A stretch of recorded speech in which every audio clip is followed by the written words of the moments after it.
കോൺഗ്രസിൽ മുഖ്യമന്ത്രി തർക്കം രൂക്ഷമായ സാഹചര്യത്തിൽ K C. Venugopal, K. Sudhakaran group സംയുക്ത യോഗം കണ്ണൂരിൽ നടക്കുമെന്ന് അഭ്യൂഹം.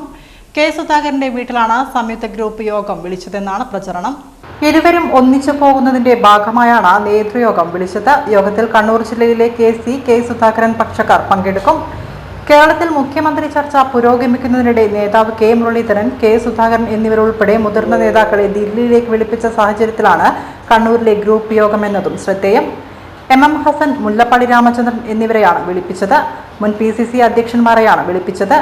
നാളെ AICC നേതൃത്വവുമായി ചർച്ച നടത്തും. കേരളത്തിലെ മുഖ്യമന്ത്രി പ്രഖ്യാപനം ക്ലൈമാക്സിലേക്ക് അടുക്കുമ്പോഴാണ് ഹൈക്കമാൻഡിന്റെ പുതിയ നീക്കം. കെ.സി. വേണുഗോപാലിനെ പരിഗണിക്കുന്നുവെന്ന വാർത്ത വന്നതിന് പിന്നാലെയാണ് മുരളിയെ വിളിപ്പിക്കുന്നത്. ഹൈക്കമാൻഡിന്റെ നേതൃത്വത്തിൽ നടക്കുന്ന ചർച്ചകളിൽ കെ.സി. വേണുഗോപാലിനാണ് നിലവിൽ മുൻതൂക്കമുള്ളത്. മുഖ്യമന്ത്രി പ്രഖ്യാപനം ഇന്നോ നാളെയോ ഉണ്ടാകുമെന്ന സൂചനകളാണ് പുറത്തുവരുന്നത്. ഇതിനുള്ള നടപടികൾ ഹൈക്കമാൻഡ് വേഗത്തിലാക്കിയിട്ടുണ്ട്.